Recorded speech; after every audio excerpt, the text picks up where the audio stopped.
everyone, thanks for joining us on another episode of The Ghost Furnace. I am Bond, and I am here with two of my cohorts, one of which is Nick, Pennsylvania. How you doing, Nick?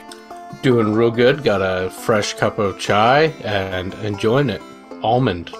Ooh, almond chai. Yeah. It's a loose bag and got a good steeper, one of those forceps style ones, so I don't have anything loose floating in there. I'm very smitten. Yeah, that sounds great.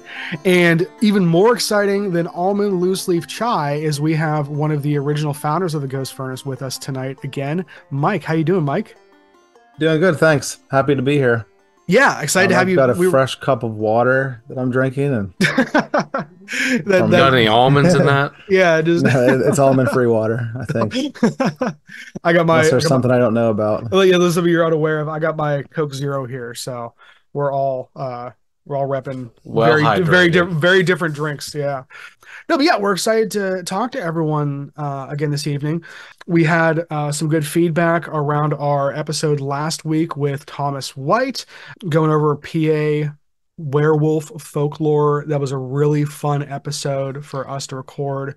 Yeah, we've already gotten, I'm sorry to have interrupted you there, but we've already gotten quite a bit of feedback from that as well. I know there was some YouTube comments and whatnot. And I heard from some other people that let's see, what was it? Came away with a few thoughts. Like, did you just want to shoot this pain in the rear neighbor and then go, well, he was a werewolf? And talking about, I don't know if you fully appreciate how absolutely bonkers the region of Western New York was for religious beliefs.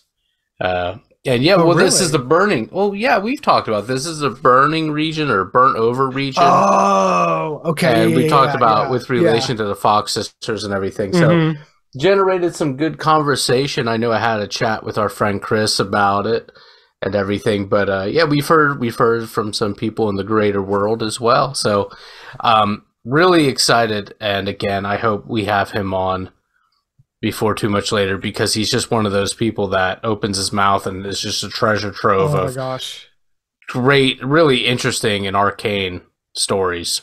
Yeah, a spoil of riches whenever you're able to talk to him. So that was a lot of fun. And we're excited to kind of like I said, with having Mike back on, we're excited to kind of get back to our roots a little bit here with just some stories that we kind of have personally.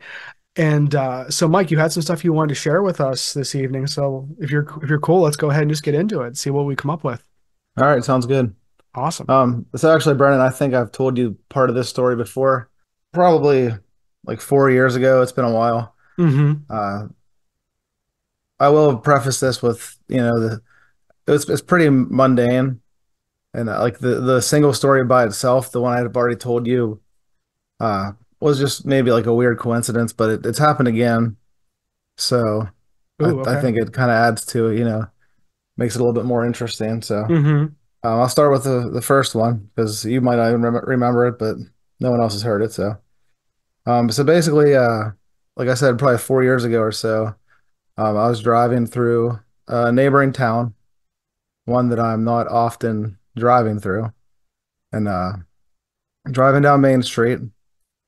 And I kind of look to my left, and I see a lady walking with a stroller.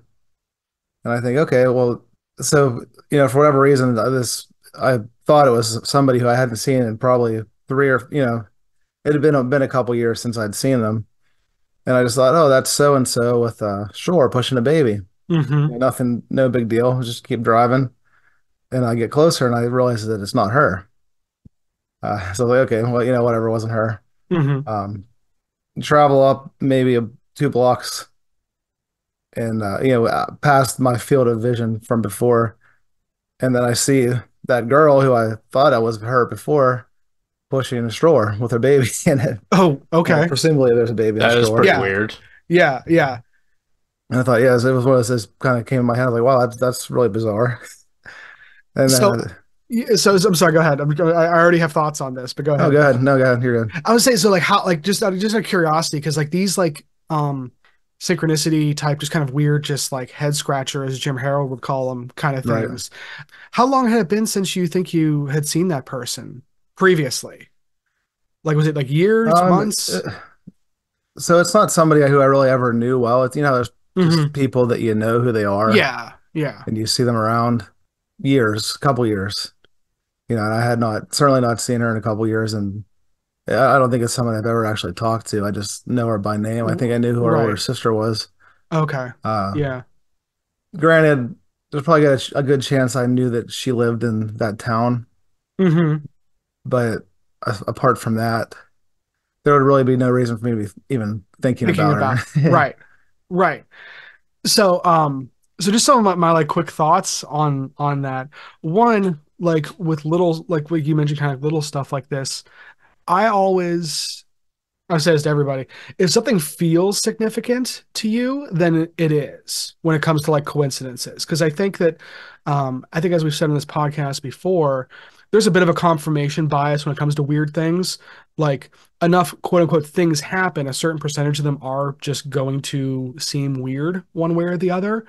But if it feels like it's extra weird, then maybe it is. I know for myself, when things like that happen, it makes me become a little more aware, and it's almost like I pay attention signal from like the universe, maybe. Right. Like not quite the whole glitch in the matrix or anything, but it's weird because like were you just subconsciously looking out for that person and then it just like happened to happen, or was yourself from 30 seconds down the road getting that information to yourself previously, Right. like is there is that more of a time thing than a perception thing? Yeah, and I think like this is like I mentioned, this wasn't somebody who I really ever put much thought into. Just Right. somebody who I wasn't expecting to see or wanting to see. Really, it was just somebody I recognized. Right, right. Like if you're driving, home or something and your neighbor from a few houses up is usually outside working in his yard, it's not unusual for you to see someone in their yard and think, "Oh, I bet that's my neighbor," you know? Yeah, and Uh, also like it was a place like it was actually the town you're from, Brennan, and okay, yeah. traveling towards where Nick's at. Yeah, yeah. So I don't go that way very often. It's not like I'm traveling there on a regular basis. Yeah, just that's weird. That's weird. Yeah, it was Yeah. pretty Yeah, did interesting. you even And know she had a kid of carriage age? I'm thinking I may have because I think that our sons are similar age, and I think that's where I'd seen her before at like baseball or something. Like, yeah, Okay. That Yeah, makes yeah. sense. But it Yeah. is pretty, I mean, it is pretty wild. I mean, it's not the craziest thing to ever happened, but it right. certainly is weird when you spot somebody and you go, oh, that's X. And then you quickly realize, oh, that's not X. They just look kind of like them. But then you essentially rounded a corner. And not Hmm. only is that actually X, but they're essentially, doing the same exact thing as the person you have mistaken. Yeah, and I definitely like at the time it was enough to take me back and say, wow, that was, bizarre. And then Right. like Is I it said, For sure. noteworthy? it compiled with that, it happened again just here over New Year's. Oh, really? Okay, tell us that story. Okay, Yeah. so and this is what made as soon as this happened, I was like, I need to talk to Nick and Brennan about this one. So basically, well, I'll go back before that. Um, when we were naming my son, who's about to turn 13 here in a few months, we chose a name that only one person that I knew before had this name, and I hadn't seen him since high school. And the reason I say that is because I that tells me that it's been at least 20 years since Hmm. I'd seen him, or probably even more than that. Um, Hmm. so we were in the town that I live in. We have a little New Year's festival, and I went up with my family to watch the fireworks and stuff. And there's a lot of people. Probably it seems like 1,000 or so people packed into the Oh, I square. bet. Yeah. We're standing there, and I look to my left, and I think, oh, that's this person who I haven't seen in 20 years. And then I look closer and realize that it's not him, right? And maybe 5 minutes later, I see him walk by with his kids, and I look back at the other guy, and he's still over there too. So, and it was that same thing, that same moment where I was like, "Wow, that's really weird." That's nuts. So, 20 years is a long time. And like for the town that you're talking about, it's not a small town, you know, I mean, but it's not a small town for our region of the woods, but it is a small town. right. Well, yeah, it is a small town by Bruce Springsteen definition. But when it comes to seeing people that go to like, community events and everything, Yeah. um, you're not going to go 20 years between seeing people, you Right. know? And he actually didn't live in the town that I live in. So, Right. yeah, I mean, it was just one of those things like, there's also always the Occam's razor, maybe I Hmm. passed him before and didn't acknowledge it. And then I realized that I seen him, but I don't think that was it because I wasn't really there that long. I was kind of on the outskirts of the crowd. And yeah, it was just really bizarre. Yeah. Like, This is one of those television things that, and I'll explain this very quickly. I always had this uncanny knack, and I thought it was just me to, back in the days when there was TV programming and it just wasn't the same show on a block schedule. I would catch a TV show randomly, and then I would go and I would live my life, and I didn't watch a ton of TV. But then I would come back and that TV show was going to come on. So I'd sit down and it was that same episode that like 5 months ago I had seen. It just like that right. happened to me. Like I remember distinct times. Now, it could be that my memory is faulty and I had just seen that episode at some other point, but I felt quite certain that no, this was the last episode I'd seen. Now I'm seeing it again. I feel like that was a common experience. I didn't feel that way at the time, but I've heard more than one person say it's like one of these infallible things that happens. Now, I think about that when you're saying these stories. It's a really weird thing that, oh, I'm pretty sure I just saw that person, and then all of a sudden, oh, that's not them, but then there they are. And I think you're right in saying that, well, could I have possibly seen them in my periphery and not enough to register, but it just got my mind? Because again, these aren't people you're thinking about on the regular, right? No, absolutely not. And if that is the case and something like that happens, that could also account for a lot of experiences that people have. It's maybe some way to look at some proof, Right. or I guess disproof. See, like, let's say that what Nick, what you mentioned, let's say that's a quote unquote what's really happening here. Let's remove all the woo and spirituality and weird stuff from this for a sec. Let's say that your brain is just taking in all that information. They did notice that person. You, like the back of your brain, like the reptile part of your brain, noticed that person, but you didn't consciously, like your id, your frontal cortex didn't think, about it, but then saw another person and was like, oh, is that ABC? And it's not. And then when you actually see that person later with, again, the front of your brain, it sounds like it seems really kind of jarring because you almost become confused. Even if that is what is like quote unquote actually happening, doesn't that kind of just show how powerful our brains actually are when it comes to our perception? Oh yeah, absolutely, absolutely. And but one thing to note, like that's only the second story. The first story, I was moving linear. I mean, there was no way Right. Yeah, there's of yeah, that. no, yeah, that's yeah, so they're not equal in that sense. And it was weird enough that you noticed it too. And I think that, again, I think that part is significant in these stories. What it also kind of reminds me of is so I did some deep diving into this years ago because I tend to, I know I think we've talked about this before. I tend to get deja vu really bad sometimes. When I say bad, I mean just like I'm very sure of it. Um, and as you guys know, I'm not sure about a lot of things. So whenever I am sure, I'm like, this is weird. And looking through like academia.org and like other places at like like neuroscience, one of the things that I found, one interpretation of how our brain deals with incoming information, is there is some part of your like frontal cortex that is always filtering for, it's almost like an A/B filter where like, is this new information or is this old information? And that comes before or after, like, is this important? It's like part of that sorting process. And our brains are typically very good at sorting if something is new information or if it is old information. And if it is old information, it ties it to an existing, basically like almost like bank of memories. Like, you know where your dresser is in your room. Your brain sees it, goes old information, ties it to that, and it filters it away. So what some neuroscientists seem to think, my understanding of it at least, is that when we have deja vu, what is happening is our brain says, oh, nope, this is old information, and it sorts it. But in that sorting process, it basically falsely attributes a new memory to an old memory.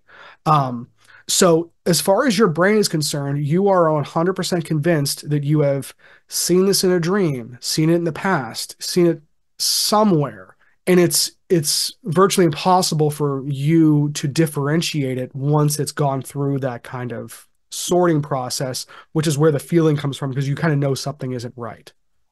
That's pretty interesting. And actually, the other aspect of that is you can't verify that either. Right. I feel like if we talk to a bunch of people, we would hear a lot of people say the TV experience that I said. We would hear a lot of people say, like, oh, I'm living something that I know I dreamed about. I know I get that quite frequently. I'm not ever really certain that I dreamt about it, but I get that feeling. You have that feeling. Yeah. Right. The deja vu thing. Another one could be like, you ever meet somebody who you feel like you've met them before and you can't quite figure out. I got a buck wild story about that for you. Buck wild. But what I was getting at is I actually started keeping a dream journal a while ago, and I didn't hold on to it very long because I wanted to be able to verify anytime I had that, because that's the thing. You couldn't verify that you actually had that. But then I started thinking, well, I have maybe 1 to 3 dreams a night. Maybe I remember 4 dreams through the course of a week, you know, when I wake up. And even if I write them down, I could be missing parts of it because we don't really retain those memories very well. Ask anybody that had a vivid dream in the morning and then ask them about that dream in the afternoon. You know how it goes. And I found that to be true when I was writing my dreams down. I would come back to them a week later and I had no memory of the dream. And reading it, I would start to see some scenes. But then the other problem was, am I going to keep this journal thing for a year? And like I said, maybe I only have 4 in a week. And then I have that moment. Well, now I have to remember this moment, go back, go through. I'm not going to card catalog this system for easy. I'm not that involved in it. But so here's my wild story about meeting somebody. So many years ago, I went to a few friends and we went out to Groundhog's Day. It was a spur of the moment thing. It was like 6 p.m. on the eve of, and my friend Tom, who I know you know, haven't seen him for a long time. He's like, "Hey, do you want to go there?" And I said, "Sure, I'll drive. I got this big car." We picked up a couple other friends. We end up in Punxsutawney. We had a wild night, like a real wild night.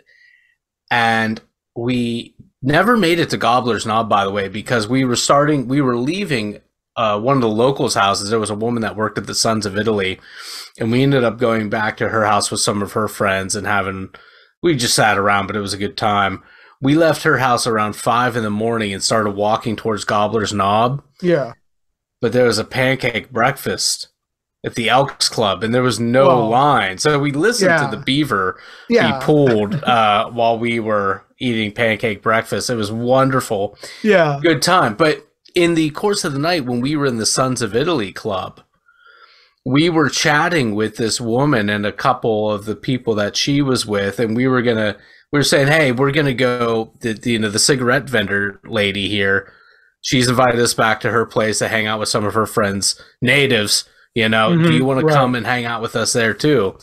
And they didn't, but about 2 years later, 2 or 3 years later, I am with my wife. We're out in Cleveland, the Beachland Ballroom. We're going to see a concert Nice. there. Yeah. Yeah, good, great place. We've seen quite a few things there.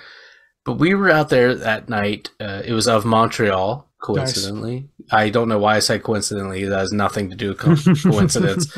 But we were out there to see of Montreal, and I started chatting to this lady. And we were just telling stories back and forth because we were there real early. She had a giant camera with her. Mm-hmm. So I'm asking her about that. She was working for some TV show from MTV. Something about kids having birthday parties or something is all I can remember. But she was one of the camera people for it. And she had some pretty interesting stories. She had her parents were friends with Alice Cooper. So some of her young memories are like swimming at Alice Cooper's house. Oh, that's cool. Pretty cool. But we're sharing stories. And I say, oh, yeah. And I mentioned we're from PA. And she was telling me about this crazy...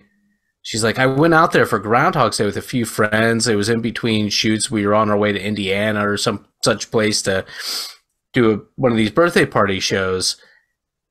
And then we started talking, and we realized we were hanging out at the Sons of Italy Club that night. That was that lady. Yeah. And she said she didn't hang out with us because her two guy friends that were with her, coworkers, were intimidated by us because that was, at the time it was a lot. Well, we were wearing the boots and everything, and a little rough around the edges, and so they were a little worried about it. But obviously we weren't that way. But yeah, it was that was a wild story, and I feel like you both have examples too of like anytime you encounter somebody that you do know in a place like you don't expect. I remember being a kid, and we were driving down to the Koala Boundary down the East Band, and we ran in a rest stop somewhere in the Carolinas. And who do we run into? But local blues legend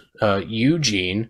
Oh, I know you both know who Eugene is. Yeah. We ran into him at a rest stop, and we all knew each other, we were friends, and we were all just taken aback like by how unsurprised we were to just randomly run into one another.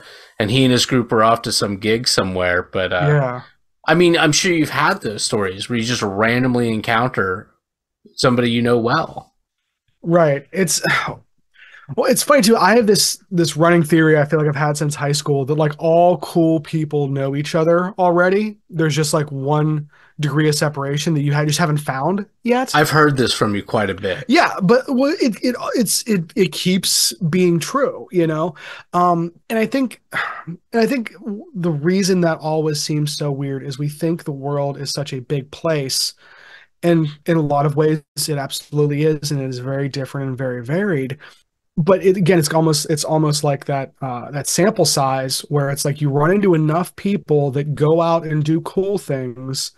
I say cool things, I mean just like people who are into arts, people who are into music and everything, people who are into any of that kind of stuff, and it's not hard to play that 6 degrees to Kevin Bacon kind of thing, and you realize we're all a lot closer and more tight knit than what we realize.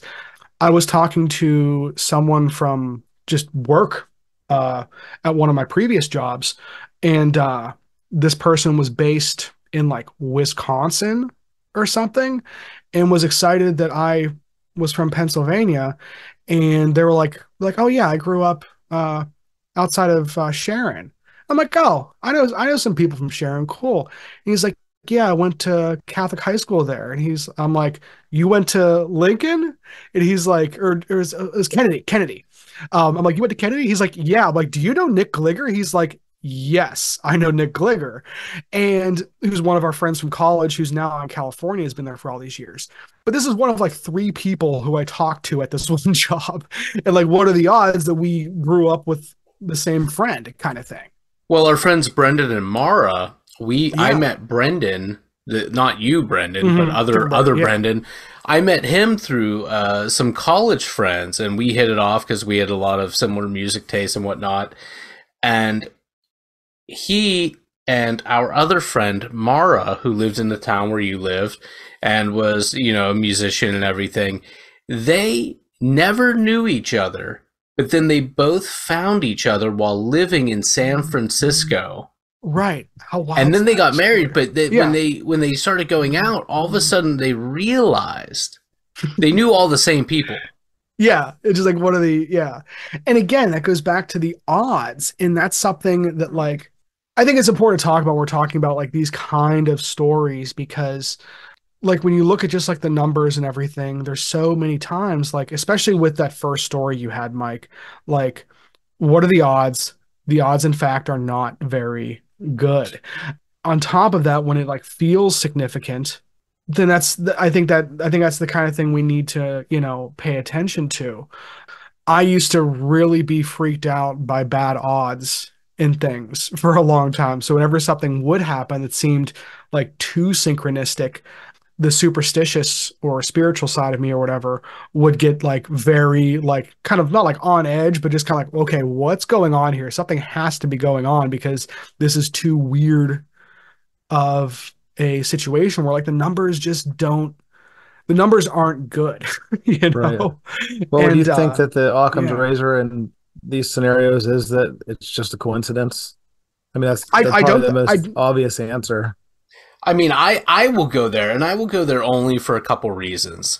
Okay, we were talking with Thomas White, and he talks about, this is a good area to collect folk tales because specifically people don't leave super often. And so we are all kind of in the greater area of where we spent our adolescent years. Mm-hmm. And so a lot of people are in that way. I know I had a friend that lived overseas for almost 20 years, and he's recently moved back as well. And I didn't think I was ever going to see that. I have a friend and I need to see her again, and I feel terrible that I haven't recently. But she's been in Hawaii for almost the same amount of time. Mm-hmm. And recently moved back for one reason or another. Well, I mean, with her, it was in part because her town burnt down. The fires, and, right. So that kind of forced her hand. But when I last saw her right before Christmas, she was at that time saying, not sure if she's going to go back, which, again, I never thought I would hear her say. I don't think she's going to stick in this. But, I mean, the bottom line is there's so many people here, but we're still talking about fairly concentrated places. I do think it's coincidence. I just think it's a really wild coincidence that you're triggered mistaken identity, and then it's reaffirmed. Yeah, I think that for the sake of argument, I'll take the other opposite side of that spectrum and say that I think these things, if they're not like neurological odds, like you mentioned, Nick, I think that it's probably a time related thing. I think that at least for me, it's not a hard leap to make that, like, time is a perspective that we have and is probably doesn't act the way that we think it acts with the, Einstein's, the standard model. And if you allow for that, then the idea of you getting information forward and backwards from yourself, even in a short period of time, seems like a very maybe not consistent way of explaining that phenomena, but at least hints at a mechanism. If there's some way where you can influence yourself in the past, retrocausality, I think, is the term that some people use for it. I'm not going to lie, Brendan. And it's not just the banana cream that arrived in my hand with raspberries and chocolate chips, but I had a hard time following that. So let's say, yeah. So, okay. No, that means I need to say it better. So, let's say time doesn't work the way that we expect it works. Let's say that it is, it may in fact be linear, but might work both directions. The idea of retrocausality is that something can happen in how we perceive present time, and it affects the past. Just how we think that actions in the present can affect the future. Okay, here's my only issue with this. I'm not saying I believe it. I'm just saying for fun. Oh, no. I didn't accuse you of any such thing, because you even opened this by saying that you were going to play the devil's advocate. Yeah. In so many words. I don't like that line of thinking because it suggests that we can just will things into being. As though that person that Mike had mistaken, like Mike, and okay, yeah, Mike's got issues, but I don't think Mike's going to mistake somebody and then be like, his brain just gets so mad about it that he wills them into being, and like there was a whole other timeline where that woman was living in Georgia, but now Mike's willed her entire life to be right back in this small Appalachian town in Pennsylvania. I did. That's what it sounds like. The steering wheel, so. I'm sorry, what, Mike? I said I did get angry and punched the steering wheel, and I realized it wasn't them. Well, that's reasonable. Yeah. To will them into being is not. Yeah, no, I mean, I'm not, and again, I'm not saying retrocausality causes stuff to happen in the future. I guess what I'm saying in these instances, we're telling the story like Mike saw someone, mistook them for someone else, then saw someone and it was them. I'm saying maybe the reason that Mike thought that first person was that person was that their self in the future influenced himself in the past from a perception standpoint. And again, that's good. Sorry. And I did expect you to go that direction, Bernie, because I know we've had these types of conversations before. Yeah. And I think it's funny that, Nick kind of is the other end of the spectrum, which is what I expected. Right. Yeah. We're both playing our parts tonight. Well, my theory and something that what's your theory? Enjoy is almost, I guess the best way to put it is like the idea of like a collective consciousness. Maybe I just picked up on something. The person in front of me was driving and saw them. But that's a little bit more on the, I guess, the woo side. Jungian. What's that? It's Jungian. Like James Hillman and all that. Mm-hmm. Which, and again, I think like that's kind of where some of like the weird stuff and the more accepted stuff kind of meets.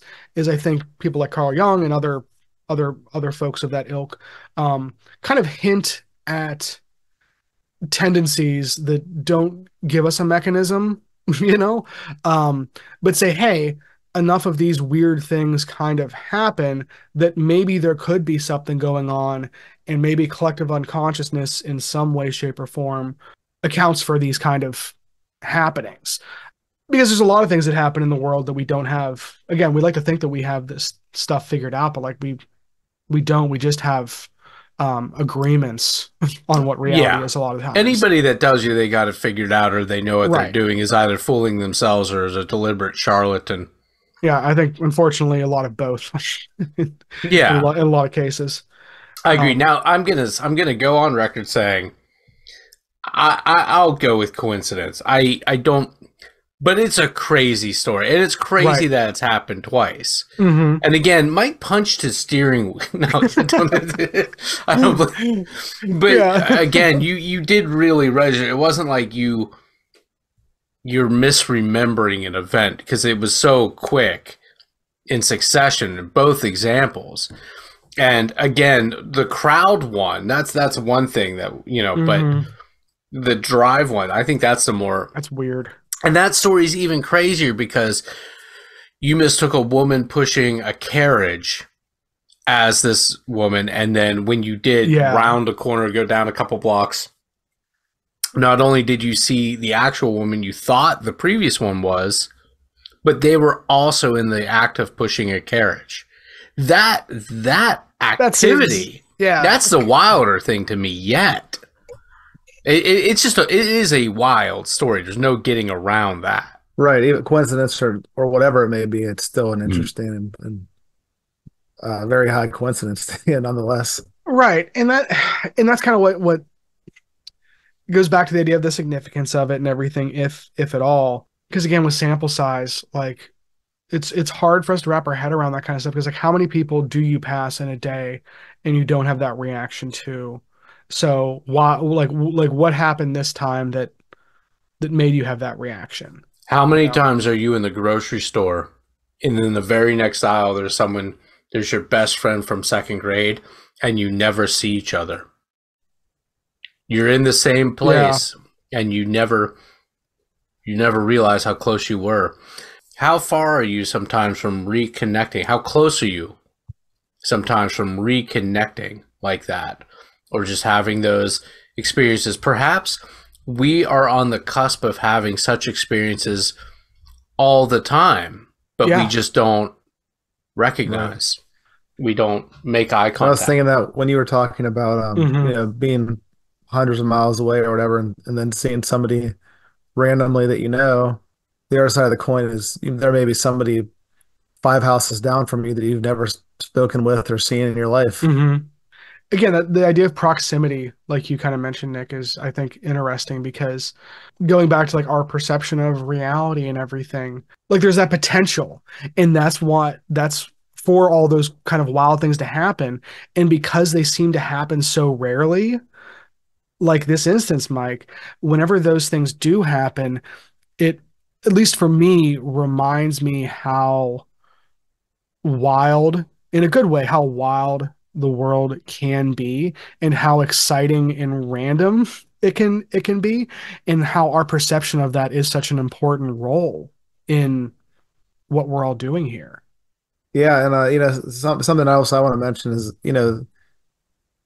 I had prefaced it with saying it's relatively a mundane story. That's just the kind of stuff I've really been enjoying lately. Sometimes you hear these stories about that are so outlandish, and somebody's Hmm. seen Sasquatch five times in their life, and they've also seen two UFOs, and Right. whatever. Well, it's I really enjoy seeing like hearing the stories of these smaller experiences because it almost seems like it's more authentic, I guess. I think that there's kind of like two sides to that. One, I think that the mundane stuff is mundane because it probably happens more often than what people consciously think of. Like how often we mention ghosts, that like with a ghost, most ghosts that you see should be like really not extraordinary. So when someone sees like Elvis's ghost somewhere, like that's saying it wasn't Elvis's ghost, but that you're right, Mike. There's It was some probably the perception ghost of an Elvis impersonator. There's been quite a few more that of them. probably like a Bubba Hotep kind of thing. Yeah, like that could But in be. fairness, as someone Yeah. seen Bigfoot like five times, that does become mundane. Well, right. And I think that that's where like the perception comes in because I think people that are, again, just to kind of play devil's advocate to what you're saying there, Mike, I think that people that are continually looking for things are more likely to see them more often. I think there's something that comes into play here. And I think this with ghosts and alien and Bigfoot seekers is that you don't want to disappoint yourself. At some point, you're trying so hard and you need a win. Hmm. And so you try to convince others that you've seen something, or you actively convince yourself that you saw something. And we can convince ourselves pretty thoroughly. I remember watching, and I know we've talked about this, you and I, Mike, about there was some Bigfoot team in Ohio, and they looked like sad guys, good guys, but they were just kind of, they weren't in the best situation in life. And the one guy would see, he would take a snapshot of a tree line and he would see like 8 Bigfoot there. And that's not an exaggeration, be pointing like, Yeah. there they are. Look, can you see them there? I can see that one's smiling or something like that. That I think is that. Like sometimes you really need a win. Hmm. Sometimes you believe in something or you want to find something so earnestly that you try to convince others or you try to convince yourselves. And so that's a lot of how I That's, feel about that. yeah, there's a lot of confirmation bias that can come into things really quickly.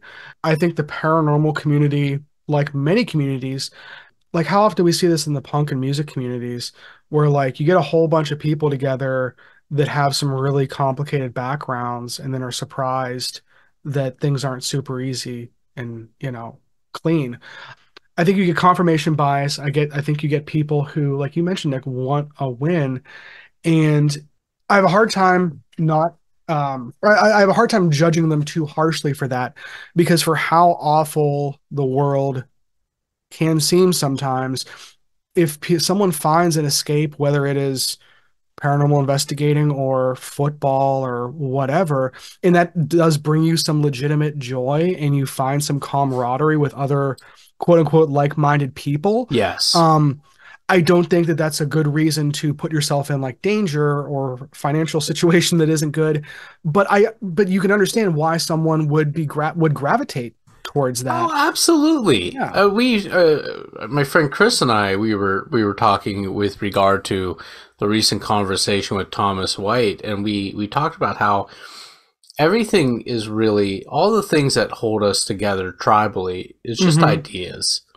And so even when there's dispute about those ideas within a group, let's just use a religious group, because we know there's so many different sects.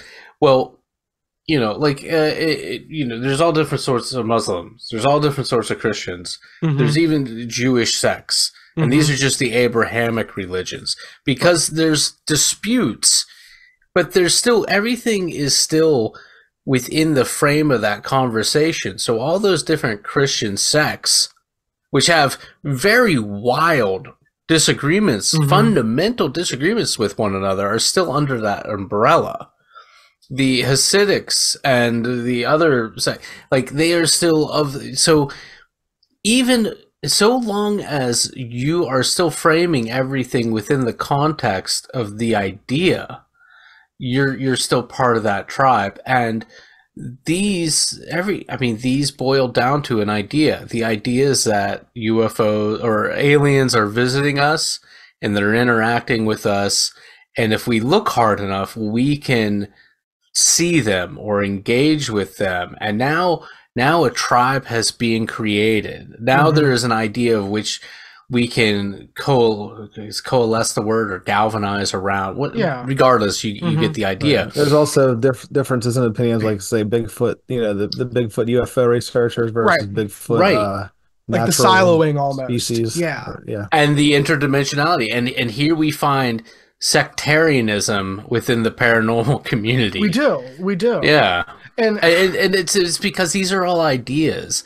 I think even if you could weigh it and it had mass and more substance, if you had something that confirmed a Bigfoot, or you captured the Loch Ness Monster, or whatever thing, even if you proved beyond a doubt that it was there, the idea would still be present and the conversation would continue to evolve, and there still would never be a completely satisfactory singular answer on it. We still have arguments about gravity because we only understand so much of an idea. The conversation continues.